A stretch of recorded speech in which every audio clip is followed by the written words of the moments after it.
The Maya and Incas of South America believed a race of giants existed on Earth before the Great Flood.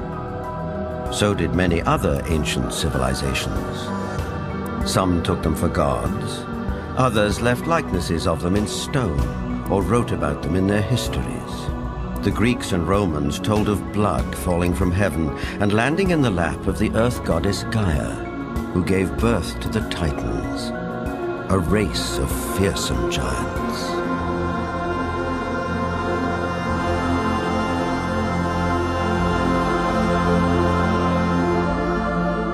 Perhaps the most famous of all was Goliath, the Philistine, one of 5 giant brothers. Vendell Jones is an archaeologist with a style of his own. He spent a lifetime tracking down Goliath and the Ark of the Covenant, with which the Jewish holy book of the Midrash tells us the giant made off. Goliath thrashed his way through the Israeli soldiers, ran over and scooped the ark up on his shoulder, slew Pinchas and Hophni, and took the ark back to the camp of the Philistines. It was in this field, 15 miles southwest of present-day Jerusalem, that legend says Goliath was finally slain. Not by a giant warrior like himself, but by a puny boy, David, who, as this 9th century BC tablet indicates, would later become king of the Israelites. David reached into his script. He pulled out this black thing with long leather straps, and he put it on his arm and wrapped it like this and said, "You have come against me with a buckler and the armor and a shield and a sword, but I'm coming against you in the name of the Lord God of Israel." Then he reached in and pulled out another set of leather straps, but this one had a stone in it.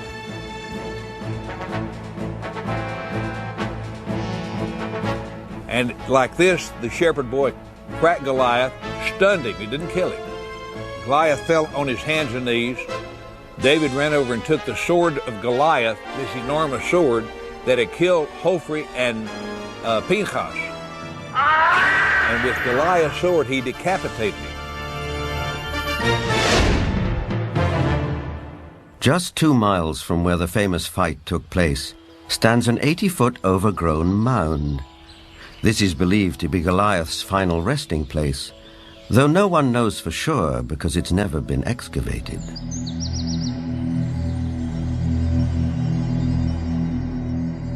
In the American Midwest, there are also many large mounds, which are said to be graves.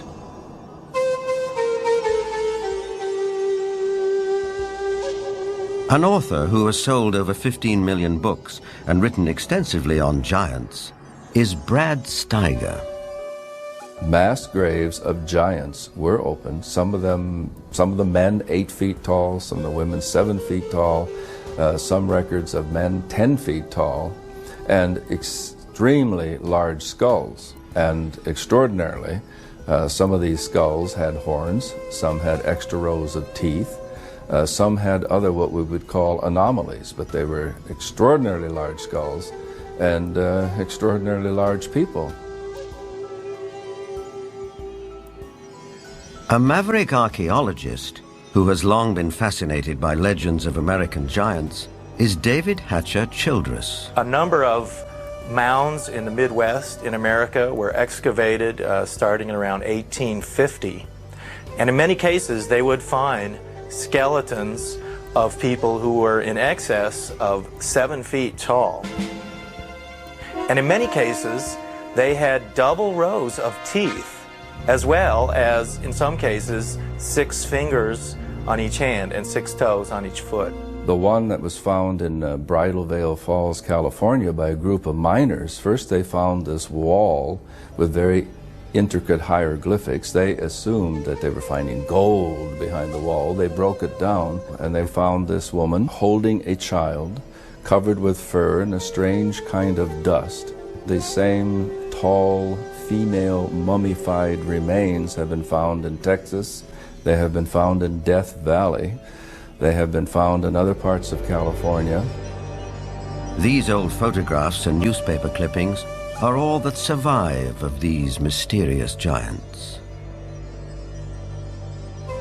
Winner of the Newsmaker of the Year award, journalist Jim Mars has a special interest in speculative science. Archaeology at that time was in a heyday. There was everybody that had a shovel was out trying to find something.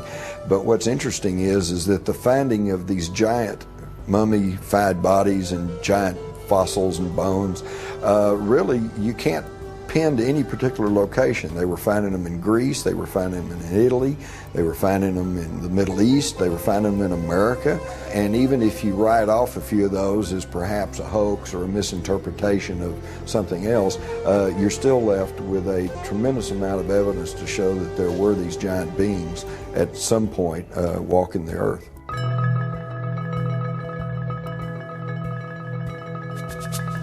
In 1912, ranchers started coming to this isolated cave near Lovelock, Nevada, to dig out bat guano for fertilizer.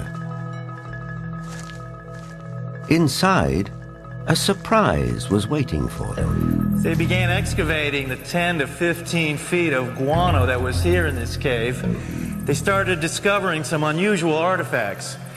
They found duck decoys and baskets, other things for hunting and fishing in the nearby lake that's now drying up. But then they made some very unusual discoveries, and those were of red-haired giants that were mummified. These giants were 6.5 to 7 feet tall. In many cases they were mummified, wrapped up like Egyptian mummies, and they had long red hair going down to their shoulders. The ranchers couldn't explain it. It was the strangest thing they'd ever seen. But the Paiute Indians who lived around here knew all about it. In fact, back in 1883, Sarah Winnemucca, a Paiute Indian princess, had written a book called Life Among the Paiutes. In that book, she talked all about the giant, red-haired people who used to live around this lake and live in this cave. She claimed they were cannibals. That tribe would eat the dead. They would make war on my people. My people went to work and gathered wood to fill up the mouth of the cave. At last my people set it on fire and called out to them, "Give up or you will die." But no answer came. Now, one of the great mysteries of the West is what happened to these giants? There was nearly 60 skeletons brought out of this cave, but today they're nowhere to be found. Is it that there is some kind of archaeological cover-up that has occurred here? Something that concerns giants? Perhaps the entire story may be a rural legend, or like tons of buffalo bones, the remains may have been burned and used with the bat guano as fertilizer. Whatever the explanation, proof that there were giants here has disappeared. Yet at the same time, tantalizing clues to their existence can be found all over the world.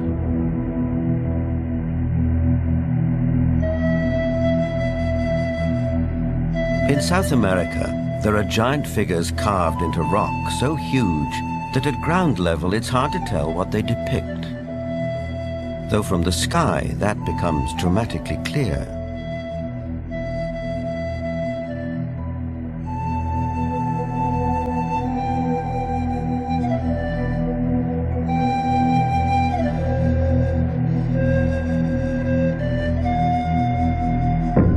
This one in Chile, known as Cerro Unitas, at over 300 feet high, is believed to be the largest representation of a human-like figure in the world. Who carved it and why remains a mystery.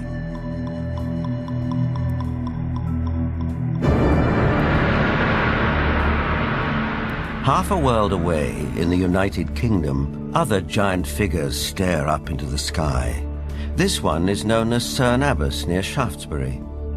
Cut into the chalky hillside, no one knows how long ago, it may represent the mythical hero Hercules. 160 miles away, the Long Man of Wilmington, 280 feet from head to toe. It emerges from the English hillside like a giant god from another era.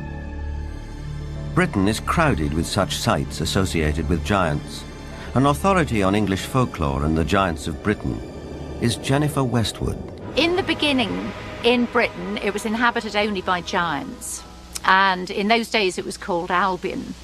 And after the fall of Troy, a hero called Brutus came here with all his men and decided to conquer Albion. And so they battled for a bit with all these very savage giants. And they slew most of them. But there was one called Gog-Magog that they kept alive, 12 foot high. And he had a wrestling match with the Duke of Cornwall called Coroneus. And first one got the upper hand, and then the other got the upper hand. And then Gog-Magog broke some of Coroneus's ribs, and he got so enraged that he just picked up this 12-foot giant, and he ran to the coast, and he threw him over the cliff, and the giant was smashed on the stones below, and his blood stained the rocks red.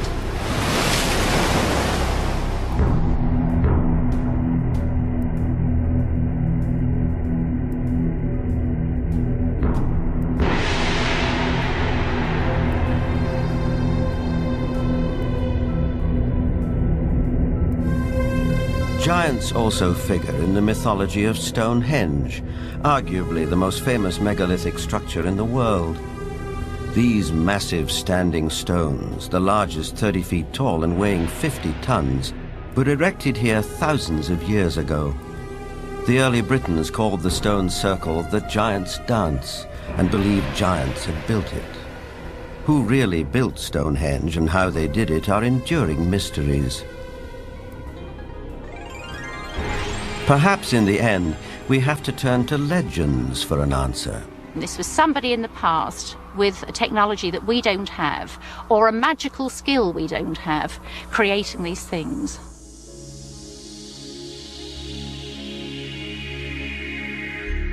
The spiral-shaped Gilgal Rephaim is situated in the Golan Heights, 50 miles from Damascus.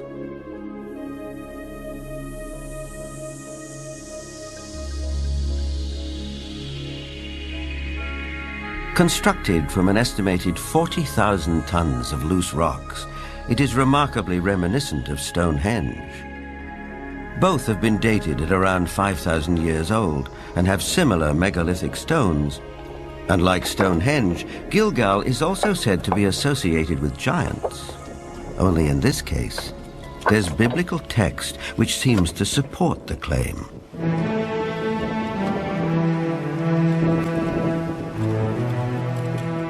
Israeli archaeologist Daniel Herman is investigating the newly opened grave. This is a tomb of someone, obviously a very powerful man. Look at the size of the stone slabs used. This must have taken an enormous amount of time and effort to construct.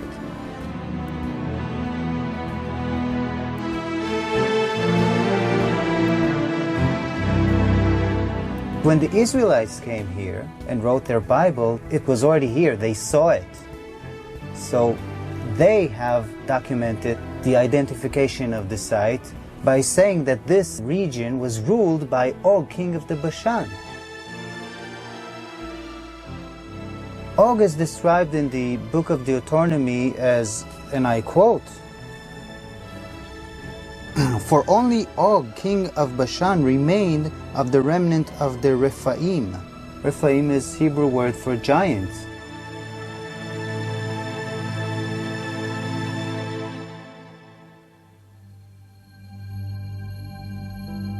The surface of our planet is strewn with gigantic constructions dating back thousands of years. They're in the deserts, on the plains, under the oceans, high on the mountains, like those in South America. I think the world looked like the cities we see in Machu Picchu, Tiahuanaco, Sacsayhuaman. I think it was a world peopled by giants who structured their buildings out of massive building blocks, 500-ton, 250-ton blocks.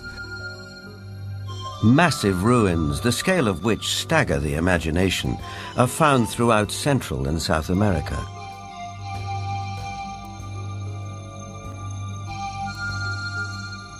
Even a skeptic might be tempted to ask, who could have built these architectural wonders, if not a race of giants?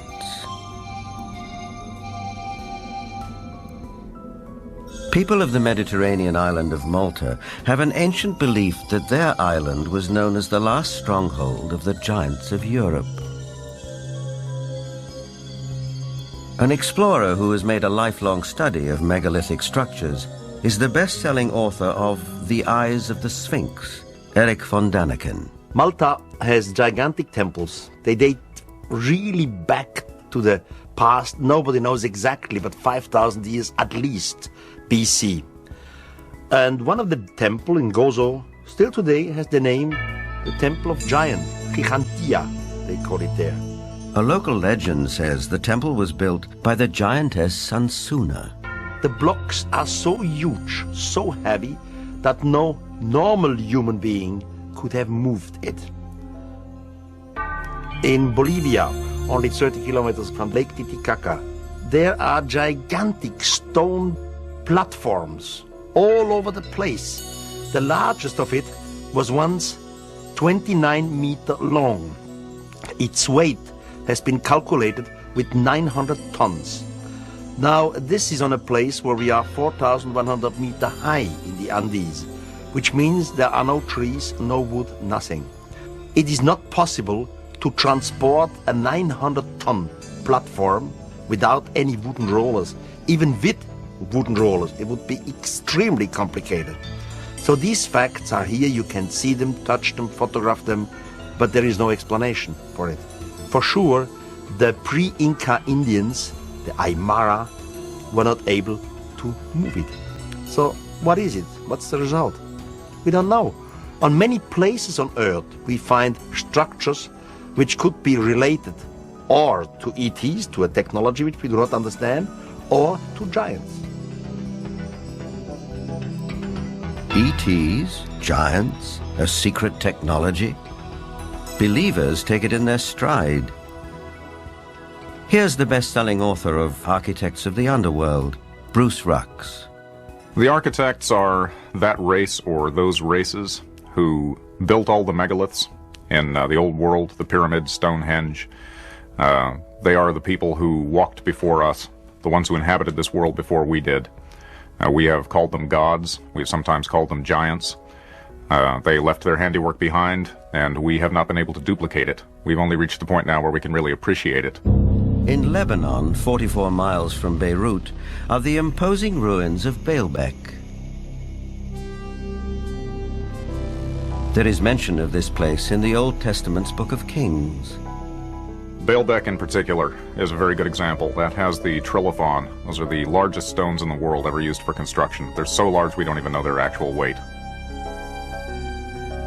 Those stones were somehow quarried, moved 5 miles, lifted 25-30 feet in the air, and placed together so closely that you can't fit a razor blade or a piece of paper in between them. We have no idea how they did it. We don't have a crane in the world that can lift weights anywhere near what those things are.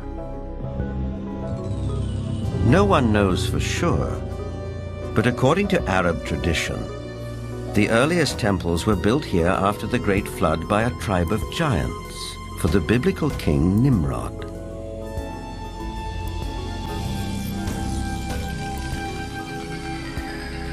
But what exactly do we mean by the word giant? Bloodthirsty monsters like the one-eyed Cyclops of Homer's Odyssey? Or the fee-fi-fo-fum ogres of children's fairy tales? Or could it also include peaceable giants, living as you and I do, walking the streets of our cities in the full light of day?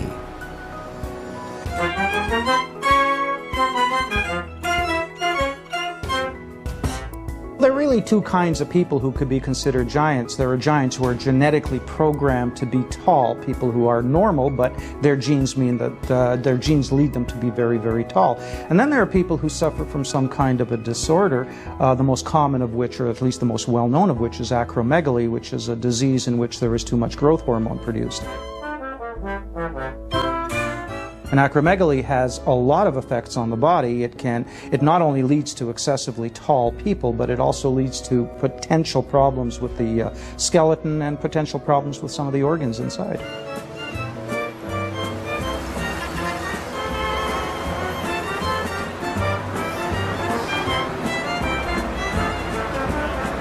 Ryan is a healthy, well-proportioned, 7-foot-tall, normal young man. I just wish I were as tall as he was. But what makes a person unusually tall? Is it a family trait, nutrition, or something else? Are tall people just ordinary people of exceptional height? Certainly some tall people are giants in their profession, and if that happens to be basketball, they may be millionaires too. Genuine giants didn't always do so well. Here's Jack the Giant Killer presenting his latest capture to the king. Towards the end of the 19th century, this 9-footer was given to the Russian Tsar as a gift. For some of the vertically unchallenged, it was possible to make a modest living by displaying themselves in public. From there, it wasn't very far to the carnival freak show, which wasn't complete without one or more giants. Even after death, they could still draw a crowd. Anna Swan and her husband Martin, both 7.5 feet tall, went on tour as the world's tallest married couple. It probably took 2 storks to deliver their 24-pound newborn. Which brings us back to the question, where do they come from? Is it possible that in the dim and distant past, they can trace their ancestry to a race of giants? The Weizmann Institute's award-winning scientist, Dr. Marvin Antelman, believes he has the answer. If we all have genetic material from the first man, then it is not surprising to find here and there that you would have a giant existing among us today, because there would be a recessive gene that would produce such a person. The Watusi tribe, for instance, are very large. The median height for most of their males is close to about 7 feet. They're extremely tall. There are biblical references to even taller people who lived in ancient times. Rabbi Itzhak Marmostin of the Center of Jewish Studies in Vancouver, Canada. It seems quite clear because of the references in Genesis and later on the book of Numbers and also in Deuteronomy, which are all fairly consistent with each other, that there were gigantic beings that seem to stem from pre-flood era.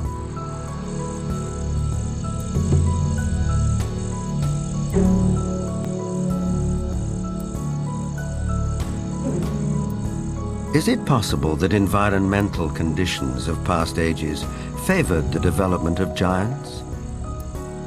Certainly we know from fossil evidence that some species, like dinosaurs, grew many times larger than they do today.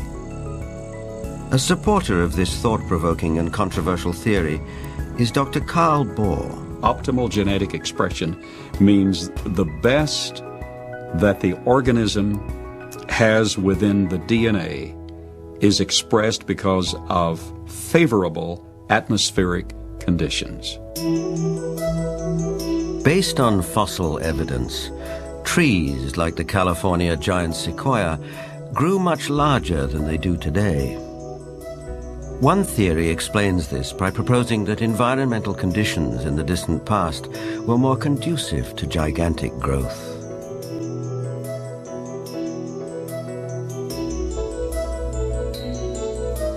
Under these described conditions, plants and animals would live longer, be much larger, and that's precisely what we find in the geologic column in the fossil record. Plants were much larger. All living systems were larger. We have animals that today have an 8 or 9 foot stature with a 16 to 20 foot stature. We have insects, such as the dragonfly.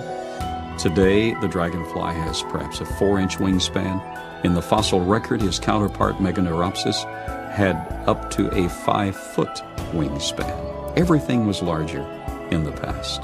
I'm of the opinion that under better atmospheric conditions, people were living not only longer, but they were taller, much taller. Giants and dinosaurs could not exist today as they did in the past because the atmospheric conditions simply will not permit it. We had a greater ozone layer at the time prior to the flood. At the time of the flood, it was diminished to about 1/7 of what it was at that time, and therefore, life on this earth as we know it no longer has the same life expectancy as it did at the time of the flood. A thinning of the ozone layer means less protection from the ionizing radiation from space, and less protection for plants and animals.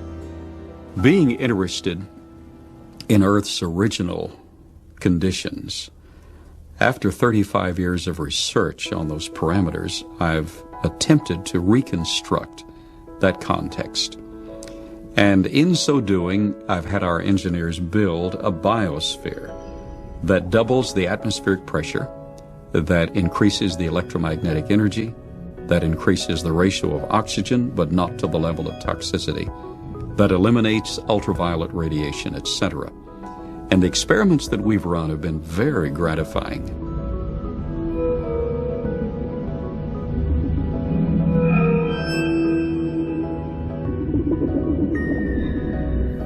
In our controlled scientific experiment, we have measured the effects of a pulsed electromagnetic field on biological systems.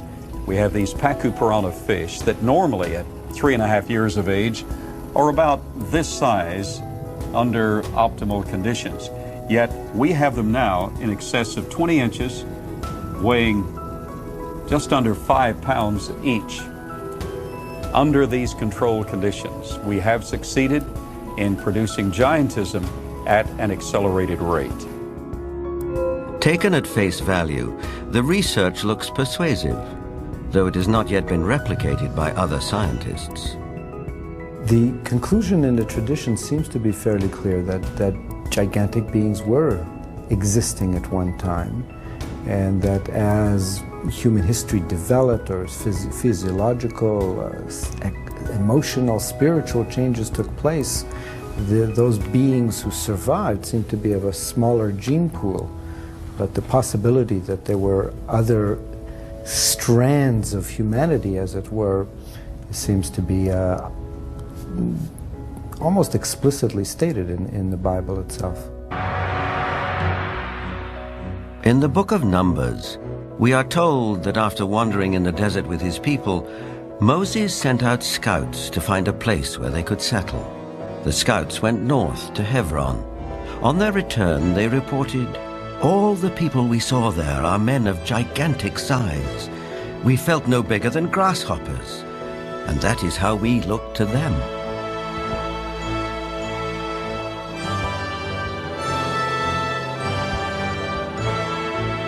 The tribes continued northeast to Mount Seir, known today as Petra in Jordan. But that too, as mentioned in the Bible, had been settled by giants. Wherever they looked, it seemed they found the remnants of giants.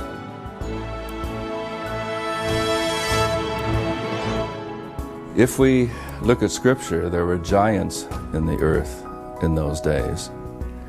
And if we take that literally rather than symbolically, that there were simply men of great powers and extraordinary abilities, then we could say that the first men, the first humans, were giants, or we could theorize that these giants came from somewhere else and used Earth as a colony. In itself, this notion is a startling idea. But a people more ancient than the Israelites believed the very same thing. They wrote that the giants were celestial beings who came not from Earth, but from another planet.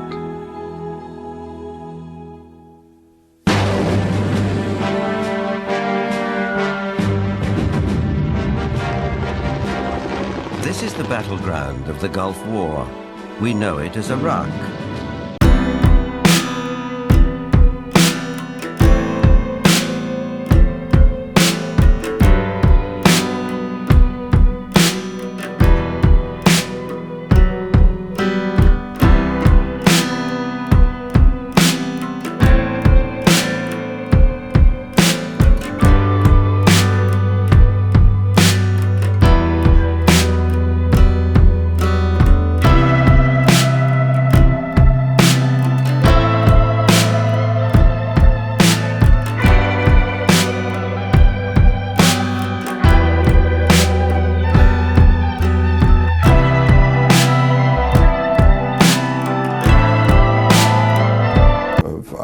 Society. They had the first bicameral Congress, they had the first writing, they had the first school systems, and you just go on and on and on. So you have to ask, well, where did all this come from? And I think that you need to turn to the ancient Sumerians themselves and listen very carefully to what they have to say, because what they have to say, not just in one place, but over and over and over again, is that they were taught civilization by these beings that came from the heavens to the earth. They call them the Anunnaki.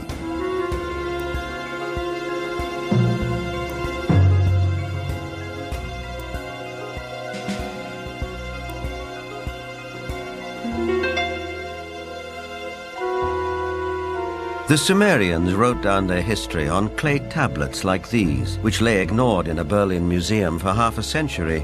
Few people have been able to decipher this ancient language, but one of them is Zechariah Sitchin. The writings and the pictorial evidence left behind by the Sumerians going back 6,000 years speak and depict people who came from another planet called Nibiru, and many of the depictions show them much bigger, at least by a third, perhaps more than the average human being, so they were giants. This Sumerian cylinder seal from a Berlin museum is astonishing for several reasons.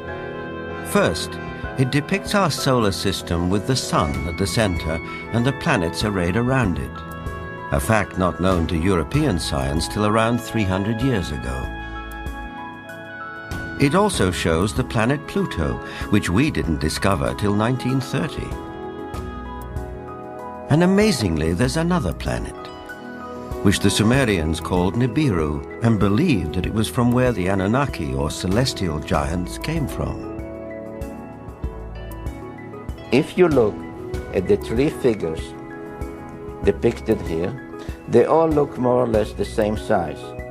But if you bear in mind that this figure of the deity, that he is seated, and you add from the knee to the hip to his size, you will realize that he is about 10 feet tall, a giant, one of those who from heaven to earth came. Looking for signs of extraterrestrial life, astronomers have searched deeper and deeper into the universe. But all along, maybe they should have been looking closer to home. For it's in our own solar system that a mysterious object has recently been detected, near where the Sumerians placed their planet Nibiru, home of the Anunnaki. For the believers, this is convincing evidence that the celestial giants are real.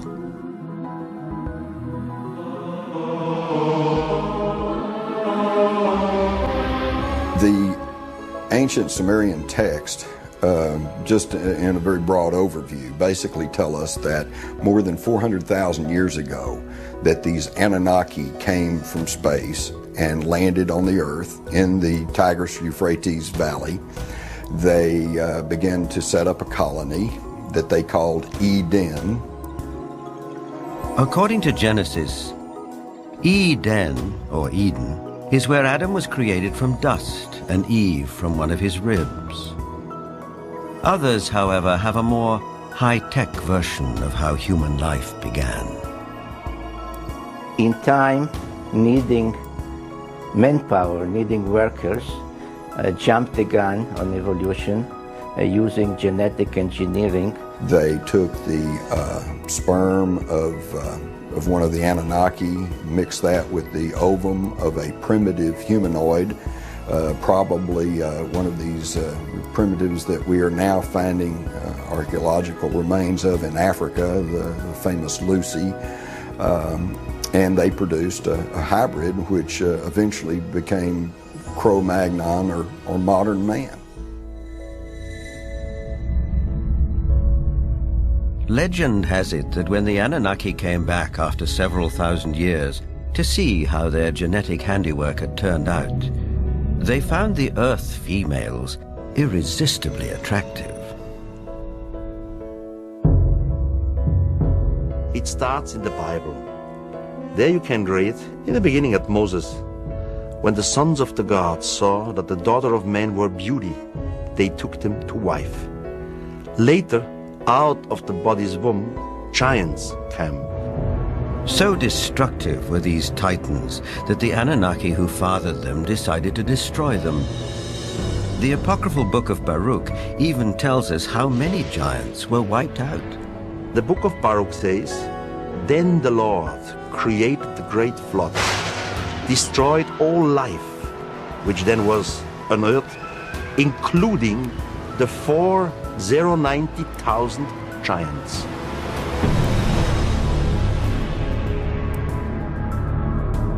As the story goes, some of the titans survived, but their reign as rulers of the earth was over, and humans became the dominant species.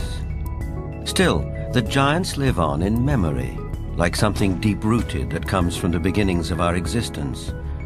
For some, this is far more than a simple memory. Perhaps they are the ones who report more and more encounters with giants emerging from UFOs. These believers will assure you that the Anunnaki or celestial giants are coming back.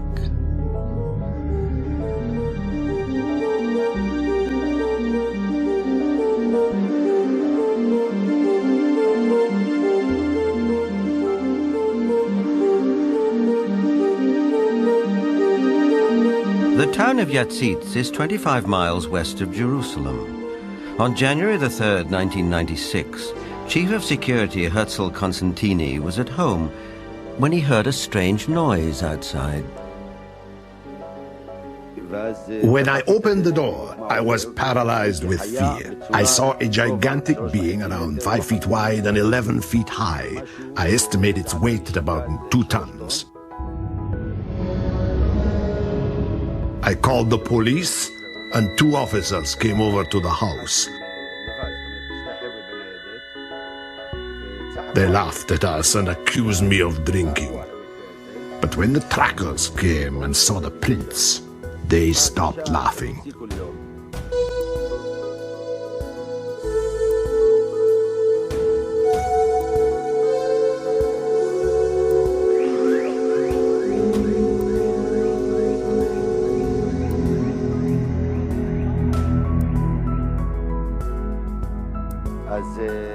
The tracks led right across my field. Many of them were 14 inches deep.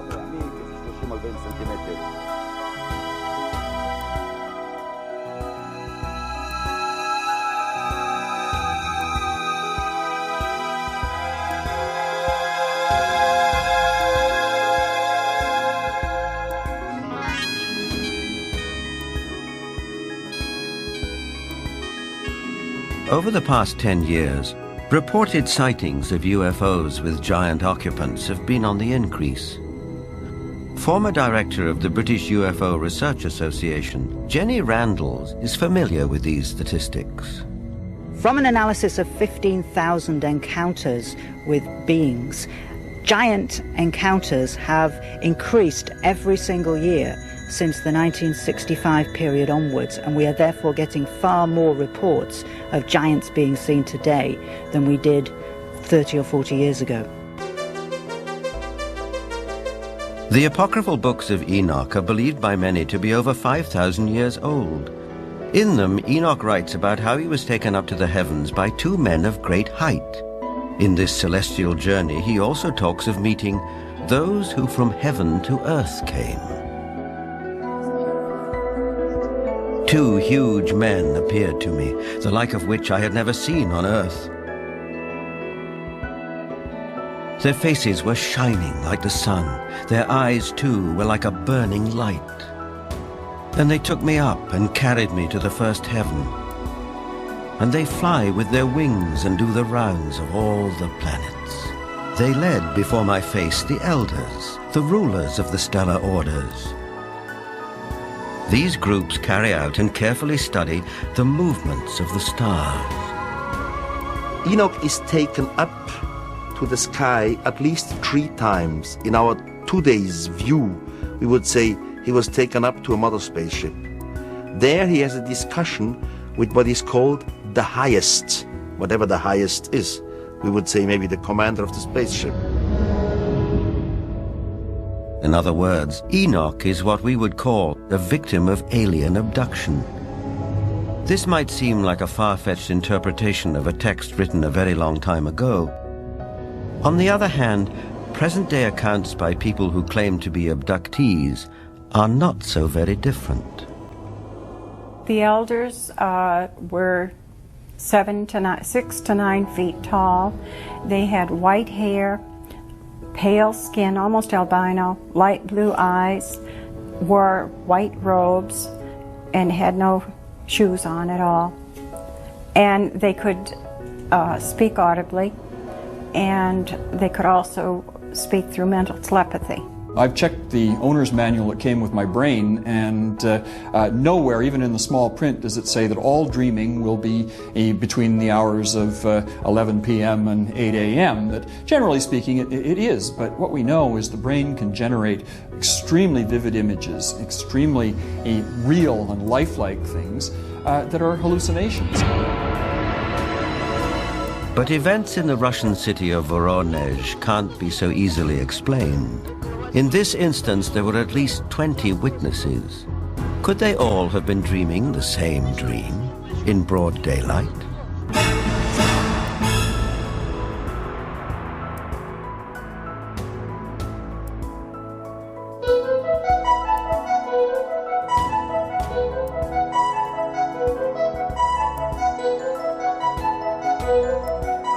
In September of 1989, something happened in the city of Voronezh, 200 miles south of Moscow, which caught the attention of the world press. For several weeks, strange lights were seen over the city. Then on September the 27th, it was reported that a spacecraft landed in one of the city's public parks, from which 3 alien giant figures emerged. Nothing remotely like this had happened in Voronezh before. Before coming to America in 1990, Ukrainian journalist Paul Stonehill covered the Voronezh story for the international press. Top Voronezh researchers of anomalous phenomena who include scientists, geologists, and also some military people went to the site immediately thereafter. They were on the site on the 3rd of October studying and collecting specimens.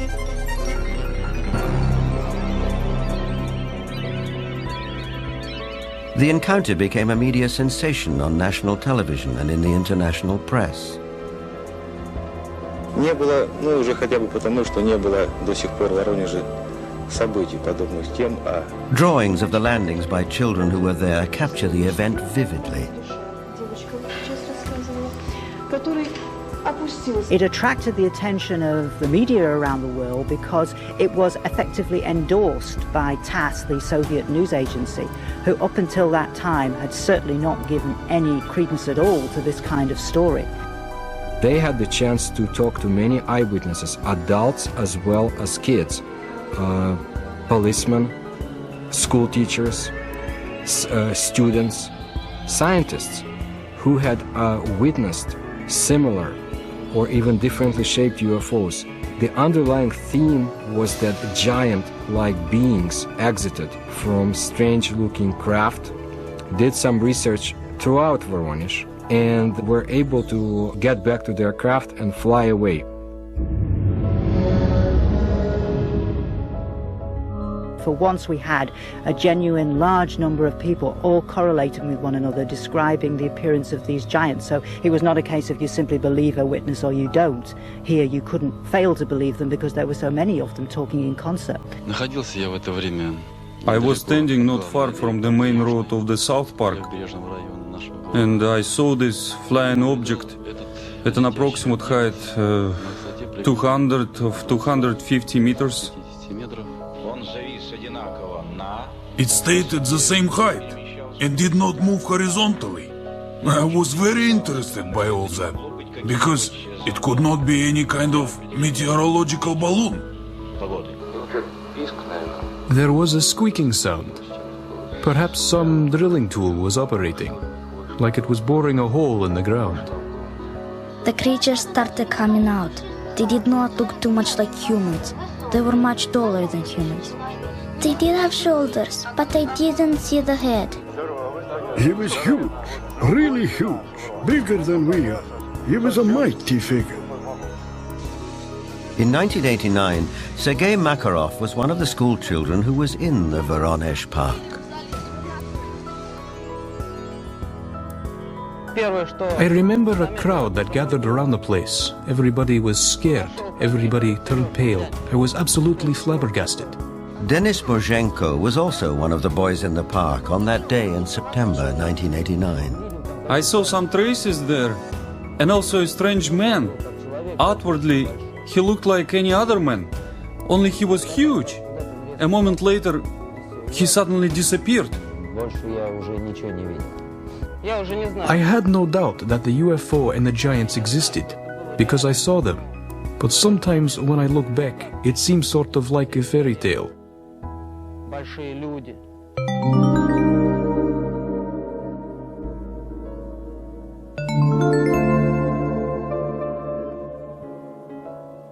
What we're seeing today is very much what we have seen all throughout history. It's nothing new. Anything going on with the UFO phenomenon today is something that has always been around, and you can find it in ancient mythology all over the world.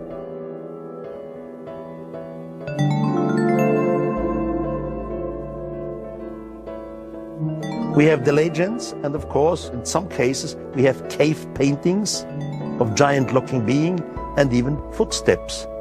I would think something was in the past, and this something was much bigger than our normal earthlings. Were they indeed our fathers? They were the patriarchs who came before us, that all the legends refer to, the giants, the Olympians who lived before us.